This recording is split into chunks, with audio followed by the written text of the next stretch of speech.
What's going on, everybody? How y'all doing? What, y'all thought y'all were gonna get rid of me just like that? I know football season's over, and I told y'all that whenever there was something pertinent, I would jump up on here and talk a little bit. If y'all want to jump up in here, please like and share.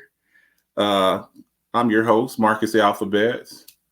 My lovely co-host, she's chilling, so we're just going to talk a little football here. We got a little bit of time, and we'll run it until we don't have nothing left to do. So I'd like for you all to give me y'all's opinion and stuff. I'm going to do about 4 or 5 slides, and we're going to talk about some stuff. We had some late breaking news, and so I want to talk about it. So let's get this party started. So as you know, we got the new league year coming up. A lot of stuff coming up, a lot of free agents, a lot of, just like every year, we go through this football season pretty much year round now. It's pretty much year round. You got the regular season, then you got the postseason, you get Super Bowl, then you got the combine, then you got the draft, then you got OTAs and free agency and all that stuff, training camp, preseason, then you start all over again. So right now, we had the Super Bowl already. We're in the combine right now. We're kind of deciding who the players are going to be. What we call it, the underwear Olympics.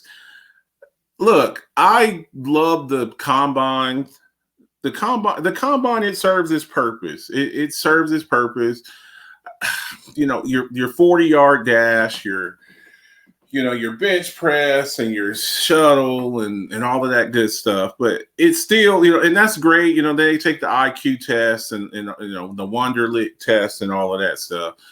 But the bottom line, it comes down to it. Can you play football? There's been a lot of players that have been overpassed in the past because they didn't run, wide receivers and running backs that didn't run a 4.3 or 4.4. Emmitt Smith, I think he ran a 4.55, and he's the leading rusher of all time. So a 40-yard dash for, your skill position players, your running backs, your wide receivers, your cornerbacks, all that good stuff. Yes, it's great for them to be able to run like that. It shows a little bit of explosiveness, but that doesn't necessarily dictate how good of a play you are. I did the Alphabets bits back in the day. If y'all get a chance, go to the Alphabets Football Show YouTube channel.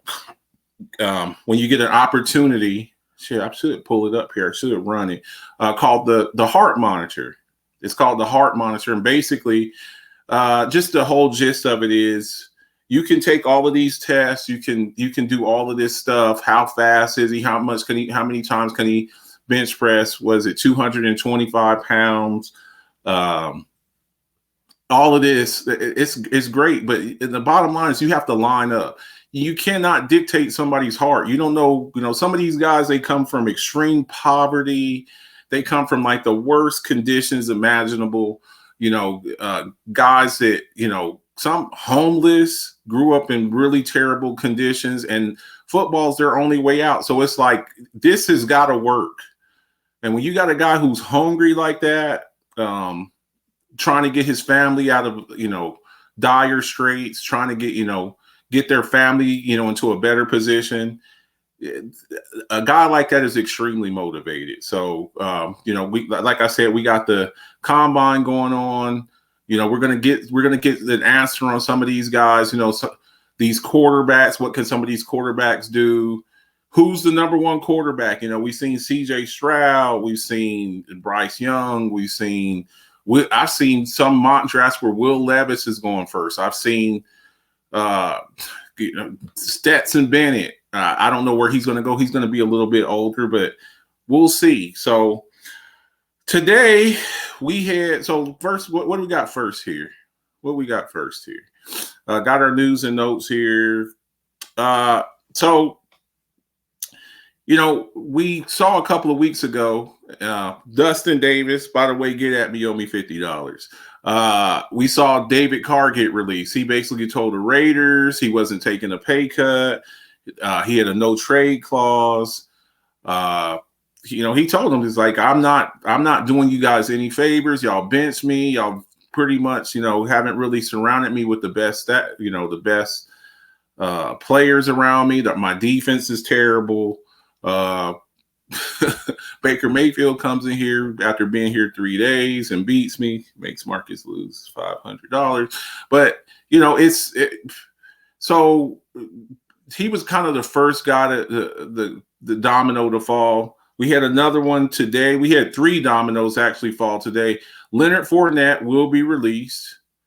And Leonard Fournette came over, when they were putting together a team for Tom Brady. My co-host and I, we debated about this. It's like we had a big debate about Jameis Winston. It's like, why did y'all do all this stuff for Jameis Winston? When Tom Brady came there, they beef up the offensive line. They go get Leonard Fournette. You go get Gronk. You go get Antonio Brown. You go and get some Ndamukong Suh. You go out and go get some players.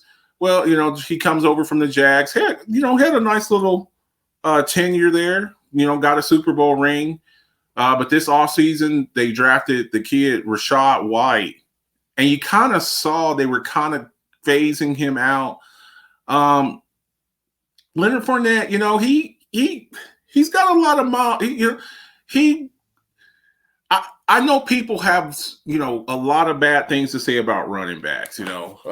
Rest in peace of Kellen Moore. He used to have a saying, running backs are a dime a dozen. I don't know if I necessarily agree with that, but I understand the mentality behind a lot of these guys. They get ran into the ground.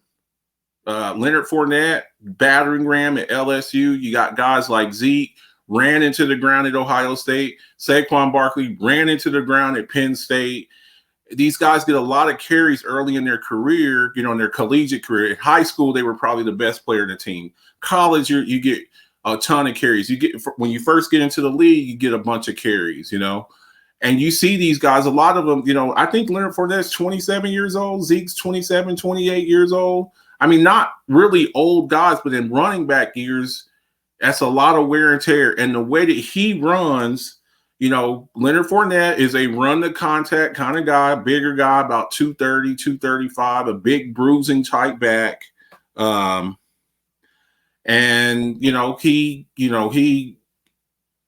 I did say, I'm sorry, Kellen Lane. I'm sorry, Kellen. Rest in peace, Kellen Lane. I said Kellen. That's to show you where my brain's at. Kellen Moore, the offensive coordinator from the Cowboys. Good looking out. But Leonard Fournette, I think he'll bounce back somewhere. I don't know if he's a straight up workhorse like he was coming into the league, coming to the Jags as just a bruising I formation running back. I don't know if he's still that. I think he's now at this stage in his career, he's kind of started suffering some injuries. I think now if you find him a running mate, maybe at Buffalo Bills, you pair him with a guy like James Cook, a kid that they drafted last year. If you were to get him, somebody like that, put him on the Houston Texans with Dameon Pierce as a 1-2 punch. I don't think he's a 25 carry a game back anymore. I think you're kind of starting to see the end of that. These guys are these physical workhorse types back, the Derrick Henrys, the Leonard Fournettes, the Zekes, the Saquon Barkleys. These guys that have taken a lot of punishment, given a lot of punishment, got a lot of carries in college and in college and the pros. I'd like to see him go somewhere where he's a 1-2 punch. Maybe he goes to New Orleans. I don't know. I don't think Alvin Kamara, from what I saw the video with Alvin Kamara, I don't know how many games Alvin Kamara is going to play next year. Could you pair him with somebody like Najee Harris with the Steelers? Could you pair him with, there's some guys out there, pair him with in Denver, pair him with Javonte Williams coming off an injury, something like that. I like to see him in a 1-2 as a 1-2 punch, a thunder and lightning type thing where he's not just, getting all of these carries. I think that'll work out for him. So we'll see how it goes. They're going to release him on March the 15th, but they've already told him, start packing your bags. So he was the first one released. And then Surprise, surprise, surprise. Carson Wentz. Carson Wentz. Carson Wentz. Uh, there was a where's my Carson Wentz? Carson Wentz. There used to be a debate. I used to debate with people who's a better quarterback. That class of 2016, Carson Wentz, Dak Prescott, Jared Goff. Carson Wentz, the number 2 overall pick. Jared Goff, number 1 overall pick.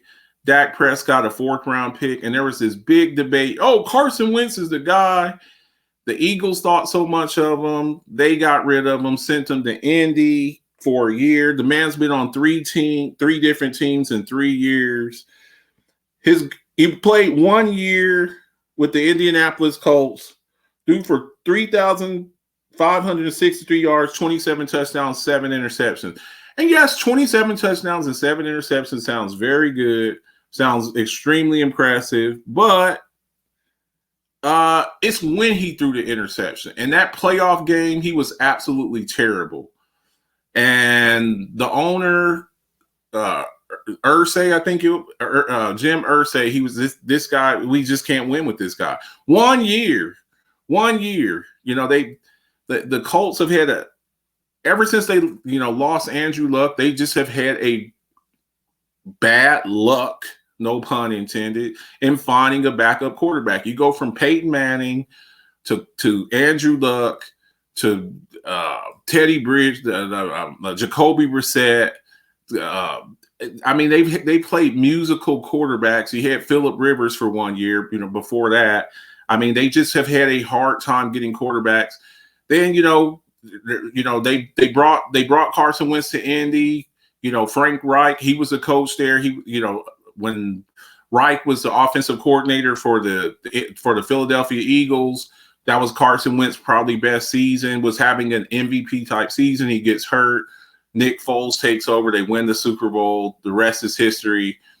And they just thought maybe they could recreate that magic in Indianapolis, and it never just happened. So then they trade him to the Washington Commanders, another team that's had a hard time finding a quarterback. I tell you guys all the time, finding a quarterback, you've got to find your franchise quarterback. If you don't have a franchise quarterback, you're going to have issues. You've got to find look at all of the teams that generally have a hard time, that are usually the basement dwellers. It's the teams that don't have consistent quarterback play. The Jets. What would the Jets be? We saw the Jets this year. What would the Jets be with a decent quarterback? What would they be with a decent quarterback? They drafted Sam Darnold. He didn't work out. You draft Zach Wilson. He didn't work out. You bring in, all of these quarterbacks, and you got a great defense. You got a good young running back, Breece Hall. You go and get, you got the offensive rookie of the year in Garrett Wilson. You got the defensive rookie of the year in Sauce Gardner, and you do not have consistent quarterback play. You got to have good quarterback play. The Washington Commanders are not a bad team. They got a good, maybe the best defensive line in the NFL. They got the 2 Alabama boys. You got Montez Sweat. You got Chase Young, who can't seem to stay healthy. You got Brian Robinson from Alabama. You got Scary Terry. You got Curtis Samuel. You got some pieces over there. The one thing that you don't have, you got to have that trigger man. You have to have that guy who can bring it all together, and he ain't that dude. They got rid of him. His numbers this year with the Washington Commanders, 1,755 yards. 1,755 yards, 11 touchdowns, 9 interceptions. That's what you got. Okay? 11 touchdowns, 9 interceptions. So, we got some quarterbacks out there. We got some quarterbacks that are free agents. We have a couple of teams, the Jets. The Jets could be looking for a quarterback. And then you got guys that are out there. You got a Derek Carr out there. You have a Jimmy G out there. Now you got Carson Wentz. I don't think Carson Wentz is a starter anymore. I never was that impressed with him to begin with. I just never was impressed with him. And my suspicions are well founded now because the guy just, number one, he can't stay healthy. And number two, he makes some terrible decisions. 11 touchdowns, non-interceptions. 11 touchdowns, non-interceptions. And look, I know, but Marcus, what about your boy Dak? Yeah, at least he had like 25-something touchdowns. You got 11 touchdowns and non-interceptions. You're the your former number 2 overall pick. Now, I understand, I kind of understood in Indy, but you got some weapons. I mean, you got some weapons over there with Washington. You got, like I said, Scary Terry, you got Curtis Samuel, Jahan Dotson. I mean, you got some pieces over. You got a good running game. Antonio Gibson, you got Brian Robinson. I mean, you have some pieces over there, a decent defense, and you still can't get it done. So I think going forward for Carson Wentz, I think that this is more career back. I think the rest of his career, I think he's a backup. And when you consider the quarterbacks that are out there in free agency, the quarterbacks, like I said, the Derek Carrs, the Jimmy G's, possibly the Baker Mayfields, would you take any of those guys? Would you take Carson Wentz over any of those guys? Would you take Carson Wentz over Jimmy G? Over Derek Carr? Over Baker Mayfield? And I know I talk a lot of crap about Baker Mayfield. He kind of redeemed himself a little bit. My standard is high for high draft picks, though. When you're a number 1 or number 2 overall pick, I have high expectations for you. I don't expect you to be a journeyman quarterback. Baker Mayfield, Carson Wentz, I put them kind of in the same boat. You're a number 1, number 2 overall pick, not a second-round pick. The first pick in the draft, the second pick in the draft, I have high expectations for you. When I draft you that high, I expect you to be a franchise quarterback. A franchise quarterback with my franchise for the next 10 years. That's what I expect from you. I expect you to be Joe Burrow. I expect you to be the Manning brothers. I expect you to be that type of quarterback. Trevor Lawrence, perhaps. That's what I expect you to be. Number 1, number 2 overall pick, I expect you to be my franchise. My franchise going forward for the next 10 years. I should not have to worry about. I expect you to be Josh Allen. I expect you to be Justin Herbert, Patrick Mahomes. And those guys weren't even number 1 and number 2 overall picks. They were first-round picks, but they weren't number 1 and number 2 overall picks. So Carson Wentz, good luck. Another guy got released today. Kenny Golladay. Kenny G. Kenny G. We've been talking about this for a minute. This is why you want to draft well, guys. You want to draft well. You want to, you look at the good franchises. You look at the Steelers. You look at for the past 20 years, the Patriots. You look at these cornerstone franchises, a lot of what they do. You look at what the Eagles are doing right now.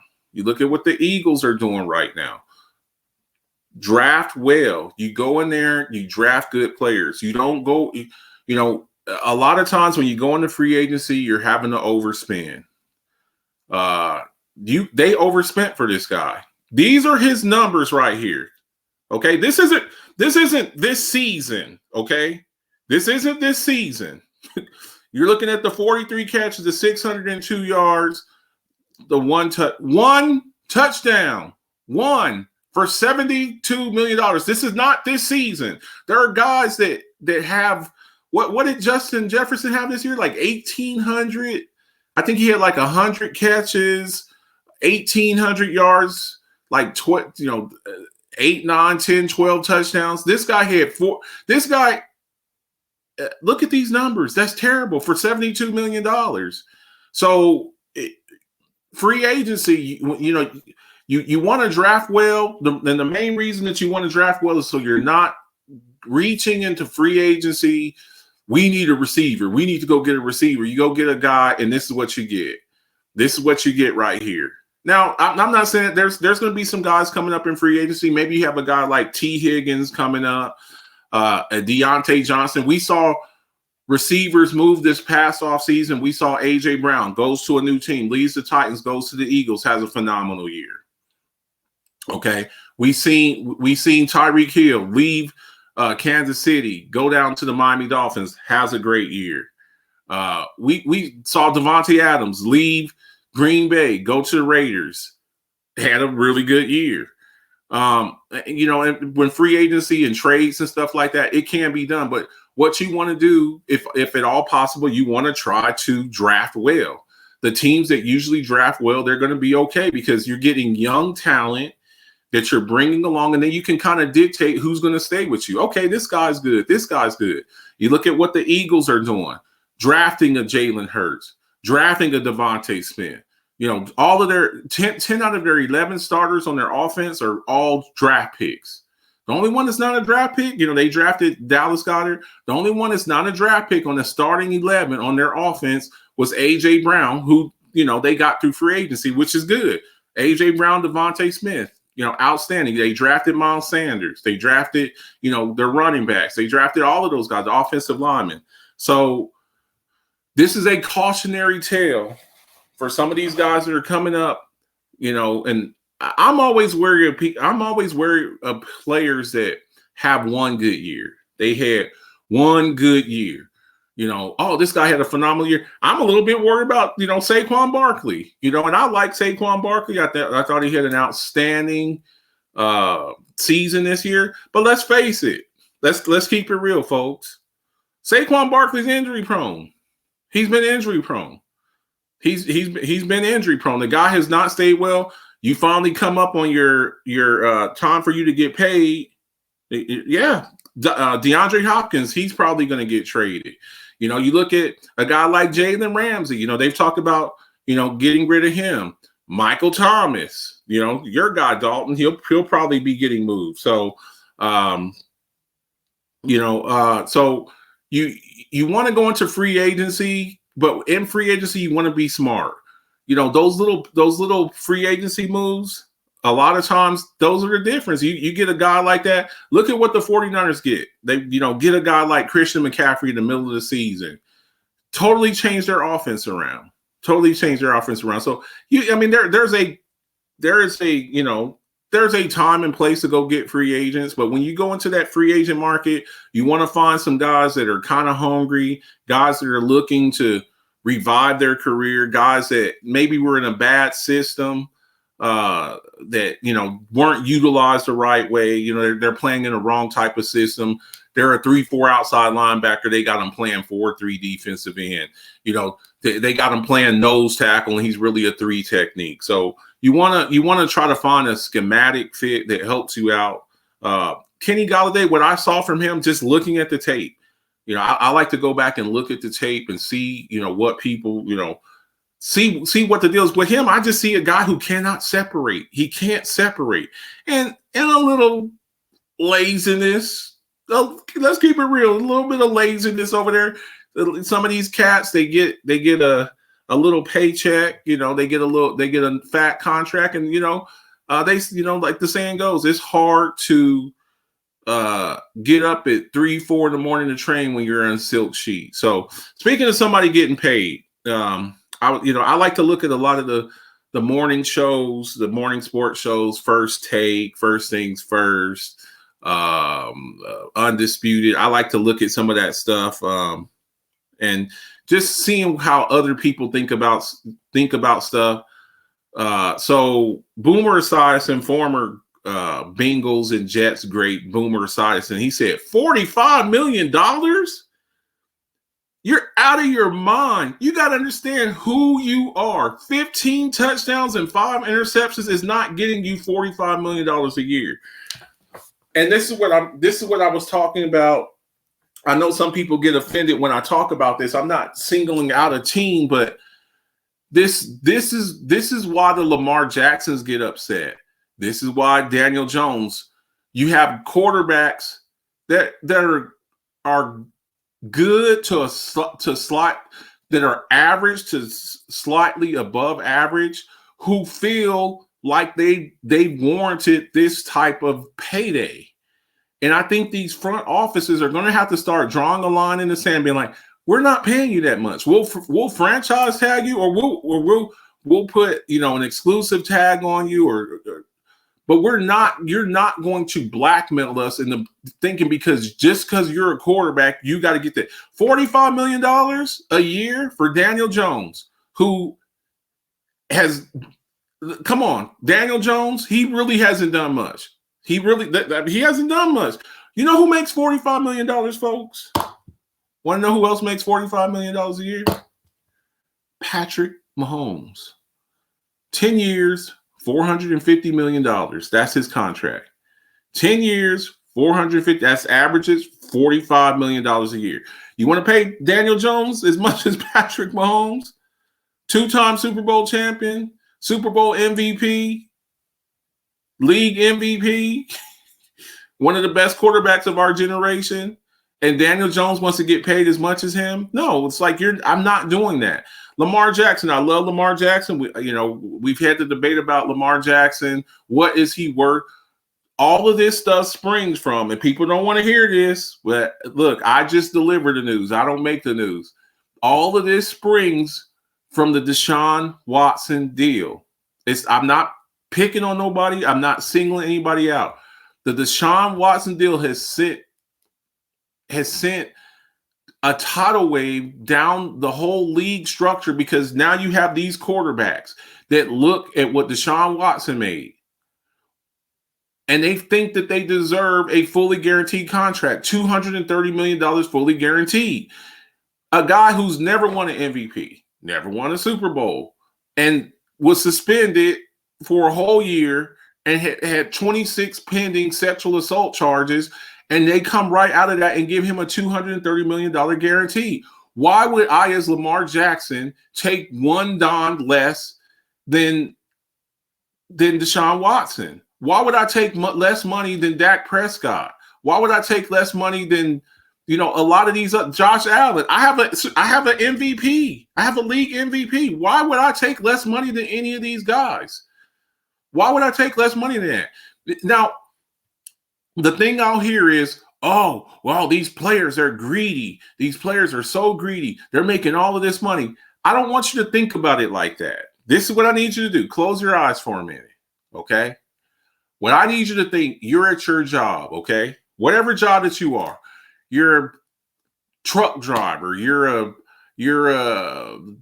Uber driver. You're a forklift operator. You're whatever your job may be. Whatever it is. And you see a guy, and you've been employee of the year, you've been employee of the month 3 or 4 times. You've never been late to work, you've never been arrested, you've never been in any kind of trouble, and you've done everything that your company's asked, and then you see a guy, okay? You see a guy who has DUIs, who's always late to work, who's, crashed a couple of forklifts, and they give him a raise. How are you going to make you feel? And you go out, you're sick, your back hurts, and you still go out there and you perform every day. And then you see a guy who's messed up 26 times, and he gets a new contract, and they give him his own parking spot, and the boss gives a speech, and he's like, look at this guy who's the screw up. We're gonna give him a raise, and you imagine how that would make you feel. Don't think of it in terms of sports. Yes, we here, right here at Alphabet's Football Show, when we're talking, we're generally talking football. But I need you to take yourself out of that situation, and I need you to look at, you're a league MVP, and you see a guy like Deshaun Watson. You see a guy like Dak Prescott. I'm a Cowboys fan. I don't play favorites. You see a guy like Josh Allen. No MVPs, no Super Bowls, and they get these big fat contracts, and you're sitting over here, and your team is telling you, oh, well, we don't know yet. After you done ran me into the ground, after you done made this offense where you make me run around and sacrifice my body, when you don't get me any wide receivers, when my best receiving option is my tight end, and you tell me that you don't want to pay me, okay? So that's what I need y'all to think about, stuff like that. The NFL Competition Committee is expected to look at the possibility of allowing teams to carry an emergency quarterback on their rosters that won't count against the player count. You're 53. Personally, I love this idea. Better for the game, and it gives 32 quarterbacks a potential job. So I'm loving that. I really like this. We saw what happened. I'm going to be honest with y'all, though. I don't think that the 49ers beat the Eagles. I mean, even with Brock Purdy, I don't see them beating the Eagles. I think the Eagles defense was just, yeah, I know they didn't get any sacks against Patrick Mahomes in the Super Bowl, but guess what? That's Patrick Mahomes. That's not Brock Purdy. I think that you would have seen the Eagles defense, those 4 double-digit pass rushers. I think they would have got to Brock Purdy. That's nothing away from the kid. What he did his rookie season, what he did for them after they had all of those injuries over there. I don't think that they win the game even with Brock Purdy, but I would like to have seen them have another quarterback. I think that's a good idea. I mean, we basically saw the 49ers reduce. They were down to their emergency quarterback, which was Christian McCaffrey, okay? You don't want to have that. You don't want to have games decided because a team has run out of quarterbacks.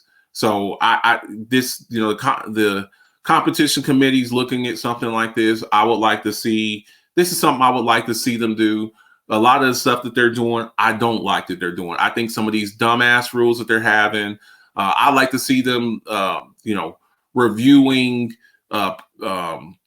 roughing the passer. I saw that was something that had came up. I'd like to see that. I think some of these roughing the passer calls are pretty terrible. And those are kind of things they affect the game. So I'm all for this. If they want to do that, I'm perfectly cool with that. I hope Brock Purdy, he had the elbow injury. They're talking about he may need Tommy John surgery. I don't know. But I think this is a great idea. I like some of the stuff. You look at some of these rules that are implemented in the XFL. I'm going to be honest with y'all. I haven't really looked at a lot of the XFL. And people are like, Marcus, you got to look at that. They got some stuff over there. Some of the rules over there. They experiment with some stuff. I would like that. I wouldn't be opposed to the XFL partnering up with the NFL and making that like their farm system, like the way that they have in baseball. You get put, this like their farm system. If you don't make an NFL team, they take you down to their developmental league. And some of these guys are getting an opportunity to play. Sometimes you end up on a team, you don't really get an opportunity to show your stuff. You're buried on the depth chart. I saw AJ McCarron's over there in XFL. He's playing really good. Josh Gordon. I saw Josh Gordon. Josh Gordon could have been great. That's kind of a different situation. But the only way to get better at playing football is playing football. It's not when you're suspended or you're not able to play. Even if these guys aren't able to, be a superstar in the NFL, I like to see them at least get an opportunity to play in the XFL. Here's your top 10 free agents, according to Pete Briscoe. We talked about the whole Lamar Jackson thing. We got Derek Carr. So a lot of these guys, I think you're going to see them get tagged. I think Lamar Jackson, I think he probably gets tagged. Deron Payne, the defensive tackle from the Washington Commanders, he got tagged today. Saquon might get tagged. Orlando Brown, I mean, this guy didn't allow any sacks against the Eagles defensive line. I think he'll probably get tagged. Daniel Jones, we just talked about Daniel Jones. I mean, depending on his contract demands, I don't know. And Jason Kelce, I think he would probably retire before anything. Either he would retire or maybe sign a one-year contract. I think he loves it there. He's got his roots there. I think if anything with Jason Kelce, I think you would see him retire. Or if he did decide to come back, I think he could probably see like a one-year deal. But this Lamar Jackson domino, it's going to eventually have to fall because that contract is going to dictate a lot of what else goes on. We got the draft coming up in a little less than 2 months. At the end of April. So we're gonna get our answers in there. So we'll see what happens as far as that. I'm really interested to see what they decide with this whole Lamar Jackson thing. So Those are your top 10 free agents. And, just like anything else, sometimes we get those last minute, you're like, where the hell did this come from? Where the hell did, where did this come from? Somebody suddenly gets released. Some of the stuff we saw today wasn't really a surprise. Carson Wentz, I was not surprised he got cut. Leonard Fournette, man, I was a little bit surprised, but they, you saw them kind of starting to phase him out with Rashad White. But there's always some surprises. I just want to see Lamar Jackson. I want to see him fairly compensated. I don't think he should be paid the most of all the quarterbacks. I think you got guys that are pretty damn good. You look at a guy like Joe Burrow who's coming up. I think he deserves a fat contract. Yes, I know that Justin Herbert has not had the playoff success. I don't think he has a playoff win.